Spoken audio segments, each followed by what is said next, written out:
Another day, another recipe. Ngayon ay magluluto tayo ng chili garlic oil. Nilinis ko munang mabuti ang sili, tsaka ko pinatiktikan. Ganon din ang garlic, tsaka ko nilagay sa food processor. Kita nyo naman yan ang linis ng pagkakagawa. Isinunod ko na rin ang chili. Sa kawali ay nagpainit na ako ng mantika, nilagay ko na ang bawang. Naglagay din ako ng star anise. Nung medyo brown na ang garlic ay isinunod ko na ang chili. At saka ko naman ito hinalo-halo. Naglagay na rin ako dyan ng bay leaves, asin. Para lalong sumarap ay naglagay din ako ng nor cubes. Nilagyan ko rin ng vinegar at oyster sauce. Hindi ako naglagay ng sugar para yung mga nagda-diet ay pwede ring bumili.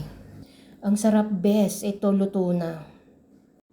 Inihanda ko na rin ang mga bote, ini-sterilize ko. At nung lumamig na nga ang ating chili garlic oil ay inilagay ko na sa bote. So ito guys ang aking nagawa, napakarami sa 2 kilo na sili at 1 kilo na garlic. Kinaning method ko na rin yan para hindi madaling masira.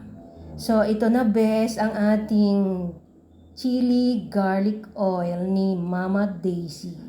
Yung maliit na bote ay 180 grams, 10 rm lang, at yung malaki naman 280 grams, 15 rm. Napakalinis at napakasarap ang pagkakaluto ko nito, hindi kayo magsisisi. Kaya bili na mga beshi! Thank you for watching. God bless everyone!